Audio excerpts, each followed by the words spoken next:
24 ঘন্টা মদ খেয়ে পড়ে থাকে, সে বলে ইমাম সাহেবের চেয়ে আমি ভালো আছি। কেমনে ভালো হয়? কেমনে ভালো হয়? আল্লাহর একজন বুজুর্গ ছিলেন হযরত জুন্নুন মিশরী রাহমাতুল্লাহি আলাইহি, অনেক বড় মাপের বুজুর্গ ছিলেন। কিতাবের মধ্যে লেখছে ভাই, হযরত জুন্নুন মিশরীর এলাকায় তার এলাকায় ওয়ানাবাদি শুরু হলো। কোন প্রকার কোন ধরনের বৃষ্টি হইল না।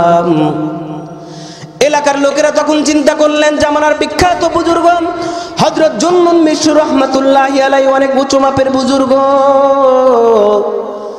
চলো চলো তার কাছে যাই, তার দ্বারাই আমরা একটু দোয়া করে নেই, তার দোয়ার বরকতে হয়তো আল্লাহ পাক এই জমিনে বৃষ্টি দিবেন। সুবহানাল্লাহ বলেন। এলাকার লোকেরা সকলেই মিলে হযরত জুন্নুন মিশরী রাহমাতুল্লাহি আলাইহির দরবারে চলে গেলেন। যাওয়ার পরে ডাক দিলেন, ওগো আল্লাহর ওলি, এই যে ওয়ানাবাদির কথা, বৃষ্টি হচ্ছে না, চরম খরা, আপনার তো অজানা নয়। ওগো আল্লাহর ওলি, আপনি একটু আল্লাহর কাছে হাত উঠান, আপনার পাক জবান দিয়ে আপনি আল্লাহর কাছে আমাদের জন্য একটু বৃষ্টি চান।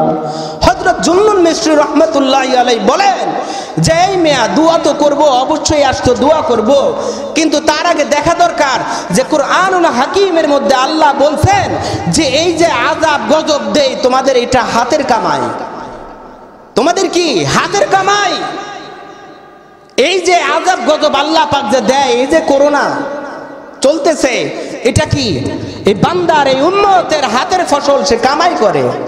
মিয়া তুমি নামাজ পড়বা না, তুমি মদ খেয়ে ঘুরবা, তুমি আল্লাহর বিধানকে তুমি কাছের টুকটার মতো ভেঙে দিবা। তোমার ঘরের ভিতরে যাতে আমি ইমাম সাহেব যদি 10টা গ্লাস ভাঙি, তুমি আর তখন আর তুমি আমার উপর রাগান্বিত হয়ে যাবে, ঠিক কিনা? তোমার কাছের গ্লাস তো পরে আমি কিনে দিতে পারবো, বা তুমি তোমার টাকা দিয়ে তুমি সিরাজগঞ্জ শহর থেকে আবার কিনে আনতে পারবা। কিন্তু তুমি যখন নামাজ না পড়লা, তুমি যখন মদ খেয়ে যখন রাস্তায় বের হলা, নামাজ না পড়লা, এই মদ খাওয়ার ভিতরে, নামাজ না পড়ার ভিতরে তুমি আল্লাহর বিধানকে কতবার তুমি ভাঙলা, হিসাব করো। তখন আল্লাহর কষ্ট হয় না? তখন আল্লাহর রাগ হবে না? এই জন্য আল্লাহর রাগ হয়। আল্লাহর রাগ হওয়ার পরে আল্লাহ এই জন্য আমাদের উপর আযাব গজব পাঠায়, টর্নেডো, সিডর, এগুলো আমাদের উপর পাঠায়। হযরত জুন্নুন মিশরী রাহমাতুল্লাহি আলাইহি কত বড় বুজুর্গ, এখান থেকে বুঝে নেন। হযরত জুন্নুন মিশরী রাহমাতুল্লাহি আলাইহি তখন বলেন যে, এই মেয়া দোয়া তো করব, এর আগে দেখা দরকার যে আমরা যে দোয়া করব, আমরা তো গুনাহগার। আমি ব্যক্তিগত জুন্নুন মিশরী, আমি তো গুনাহগার। হয়তো বা আল্লাহ পাক আমার জন্যে, হয়তো আমি গুনাহগার, জুন্নুন মিশরীর জন্য আল্লাহ পাক বৃষ্টি দিচ্ছেন না। সুবহানাল্লাহ বলেন। বুঝলেন না? এত বড় আল্লাহর ওলি, সে বলতেছে আমার গুনাহের কারণে হয়তো আল্লাহ পাক বৃষ্টি দিচ্ছেন না। দেখেন, সে এত বড় বুজুর্গ, তারপরেও এই আযাব গজবের কেন আল্লাহ বৃষ্টি দিচ্ছে না, তার নিজের দিকে তাকাইছে, যে আমার গুনাহের দিকে তাকাইছে। আর আমরা গুনাহ করি, কিন্তু গুনাহ করার পরে আমরা চিন্তা করি, না আমি তো গুনাহই করি না, আমি তো নিষ্পাপ বাচ্চা, আমি তো মাসুম, দুধের মতো, আমি তো তুলসী দোয়া কে তুলসী কে দোয়া তুলসী পাতা, ঠিক কিনা? এরকম যারা অহংকার করে গুনাহ করে, এরা সবচেয়ে বিপদের মধ্যে আছে। দেখবেন এরা যদি শেষ পর্যন্ত তাওবা না করে, মরার সঙ্গে সঙ্গে জাহান্নামে চলে যাবে। নাউজুবিল্লাহ বলে। হযরত জুন্নুন মিশরী রাহমাতুল্লাহি আলাইহি উত্তর দিলেন,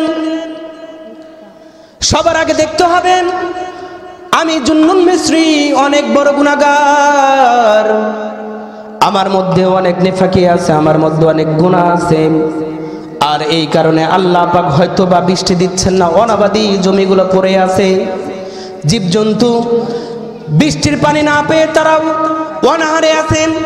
হযরত জুন্নুন মিশরী রাহমাতুল্লাহি আলাইহি লোকদেরকে বললেন, যাও যাও তোমরা বাড়িতে চলে যাও, আমি আজকে এই গ্রাম ছেড়ে, এই মহল্লা ছেড়ে, এই শহর ছেড়ে আমি যদি চলে যাই, তবে আল্লাহ তাআলা বৃষ্টি দিবে।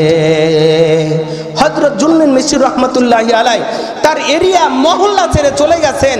আসলে এইখানে সে তার গুনাহের সে বিনয় পোষ করছেন, আসলে সে গুনাহগার না, আসলে সে গুনাহগার না।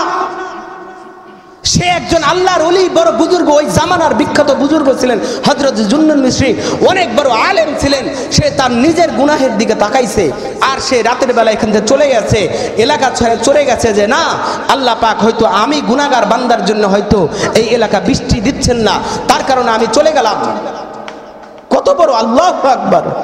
এই আল্লাহর বান্দা তারা এমন ছিলেন। তাদের কি ভাই নফসের ভিতর অসুখ ছিল না, রোগ ছিল না। আমাদের নফসে অসুখ আছে, তার জন্যই বলে যে আমি বড় ইমাম সাহেব, আমি বড় বক্তা, আমি বড় টাকাওয়ালা, আমি বড় বড় মেম্বার, আমি বড় চেয়ারম্যান, আমি বড় নেতা। এটাকে যারা বলে তাদের ভিতরে অহংকার আছে। তাকাব্বরে মাকুনজি নেহারাই পেসার কেরুজে দেদাস্তার দরাই বেসার। অহংকারের ছিটেফোঁটা কোনো মানুষের ভিতরে যদি থাকে, তাহলে ওই ব্যক্তির জন্য জান্নাত হারাম হারাম হারাম, নাউজুবিল্লাহ বলেন। তাহলে আমরা কি গুনাহ করি? গুনাহ করার পরে আমরা আত্মতৃপ্তির সাথে আমরা পথ চলতেছি। আমাদেরকে অনুশোচনা করতে হবে, হাই হাই আমি গুনাহ করতেছি, আমার আমল নামায় সুদের নামক একটা গুনাহ আছে, আমার আমল নামায় বেনামাজির একটা গুনাহ লেখা হচ্ছে, আমার আমল নামায় এই চোখের গুনাহ লেখা হচ্ছে, আমার আমল নামায় আমার হাতের গুনাহ লেখা হচ্ছে, আমার আমল নামায় পায়ের গুনাহ লেখা হচ্ছে, আমার আমল নামায় জবানের গুনাহ লেখা হচ্ছে, আমার আমল নামায় গান শুনে আমি কান্দে গানের এই কানের গুনাহ লেখা হচ্ছে, আমার আমল নামায় আমি চিন্তা করতেছি কবে ওই লোকটার ক্ষতি করা যায়, এই চিন্তারও গুনাহ লেখা হচ্ছে 24টা ঘন্টা। ঠিক কিনা? ইমাম সাহেব নিরাপদ না, আমরা যে ফেরেশতা এটা বলি না।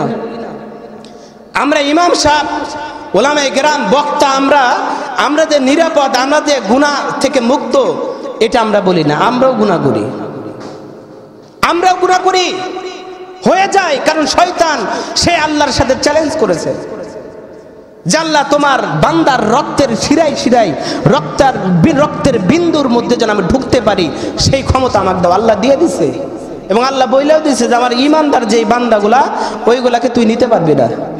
তো এই শয়তান তো চাবি দিবে। শয়তানের কাছে অনেক চাবি আছে, জানেন কি? লেটেস্ট খবর, শয়তানের কাছে চাবি আছে, চাবি চাবি।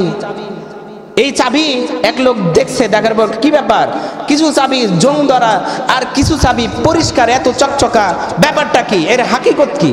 তো শয়তান বলে দেখো, যে এই চাবিগুলা জং পড়া, এগুলো স্কুলের ছাত্রদের, এগুলো ওই যে একবার তালা মেরে দিয়েছিলাম আর লাগে নাই, এগুলো এই চাবি আর লাগে না। আর যেগুলো জগজগা দেখতেছো, এইগুলো হলো ইমানদার বান্দারদের, মাদ্রাসার ছাত্রদের, এদেরকে মাঝে মধ্যে চাবি দেওয়া লাগে, এই জন্য চাবি ওটা পরিষ্কার।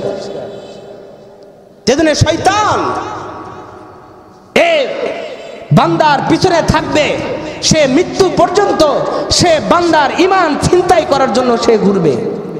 ঈমান ছিনতাইকারী লোকজন আমাদের দেশে কিছু শয়তান আছে, মানুষরূপী শয়তান আছে, যারা ঈমান ছিনতাই করে। আর আর একটা সবচেয়ে বড় শত্রু তো আল্লাহর থেকেই আসছে, ওইটা হলো আল্লাহর পক্ষ থেকে অনুমতি নিয়ে আসছে, ইবলিস।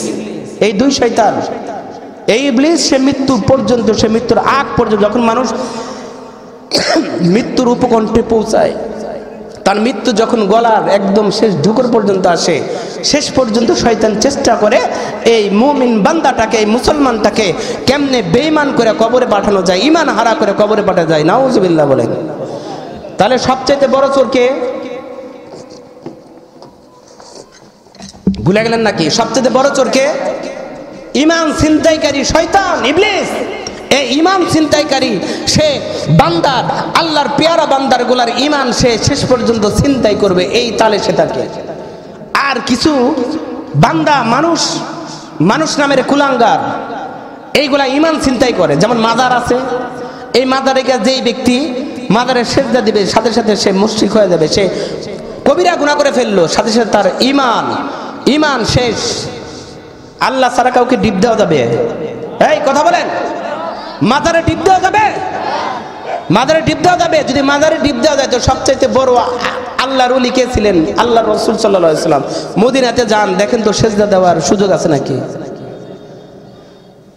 পৃথিবীর শ্রেষ্ঠ মানুষ বিশ্বনবী মুহাম্মদ রাসূলুল্লাহ সাল্লাল্লাহু আলাইহি ওয়াসাল্লাম, তার রওজায়ে আথারে যদি সেজদা দেওয়ার ব্যবস্থা না থাকে, তাহলে বুঝতে হবে আমার দেশের যেই সব খাইজানি চুলকানি, যেই সমস্ত মানে ভণ্ড পীর, এদের দরবারে যা যখন মানুষ সেজদা দেয়, তখন সে সাথে সাথে মুশরিক হয়ে যায়। নাউজুবিল্লাহ, মানে সে কবিরা গুনাহ করে ফেলে, তার ঈমান চলে যায় মিয়া। আল্লাহ ছাড়া এই কপাল কাউকে সিজদা করা যাবে না। এমনকি মায়ের পা সালাম করতে গিয়েও অনেক ছেলেরা এইভাবে তার কপালটাকে হেলায় ফেলে। এই জন্য মা বাবাকে ওই সালাম করার দরকার নাই। একজন মানুষকে সম্মান এইভাবে দেওয়ার দরকার নাই। আপনার এই কপালটাকে একমাত্র আল্লাহ তাআলার কুদরতি পায়ে একমাত্র ঠেকাইতে হবে, ঠিক কিনা বলেন? তো এই ঈমান চোর আছে আমার দেশে, কাদিয়ানি এরা ঈমান চোর, আমার দেশে হিজবুত তাওহীদ ঈমান চোর। ঈমান মুমিনের বড় সম্পদ, লাগাও তাতে পাহারা। ঈমান চোরের দল লেগেছে পিছু, করতে তোমায় সর্বহারা। ঈমান চোরের দল লেগেছে পিছু, করতে তোমায় সর্বহারা। ঈমানটাকে পাহারা লাগাইতে হবে।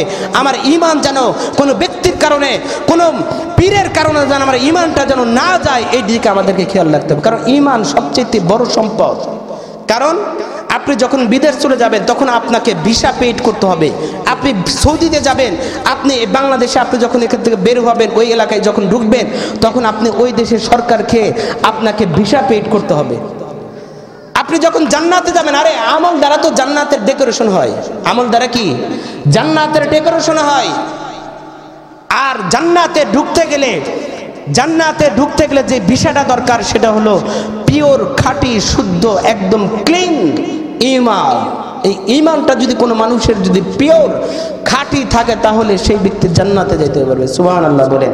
আর যদি আপনার ঈমানটা যদি ভেজালযুক্ত হয় তাহলে হাসরের ময়দানে ভেজালযুক্ত হয়ে জাহান্নামে ঢুইকে মারটার খাওয়ার পরে এরপরে আসা লাগবে। অথচ জাহান্নামের আগুন 500 বছর রাস্তা দূরের থেকে সে আগুনের তাপ সহ্য করতে পারবে না, নাউজুবিল্লাহ বলেন। আর আমরা তো এমন অবস্থা হয়ে গেছে, আমাদের এমন চলাফেরা ঢং দেখলে মনে হয় যে আমরা দুনিয়াতে জান্নাতের মালিক হয়ে গেছি। সাহাবায়ে কেরাম তাদের এমন অবস্থা যে তারা দুনিয়াতে হযরতে আবু বকর জান্নাতের সার্টিফিকেট পাইছে, সার্টিফিকেট পাওয়ার পরেও হযরতে আবু বকর সারা রাত দাঁড়ায় থেকে নামাজ পড়ছে, সুবহানাল্লাহ বলেন। আর আমরা কয়টাতে জান্নাতের টিকিট পাইছি, কয়টাতে জান্নাতের মালিক হয়েছি যে আমরা 5 ওয়াক্ত নামাজ এই ফরজটা আমরা পড়তে রাজি না।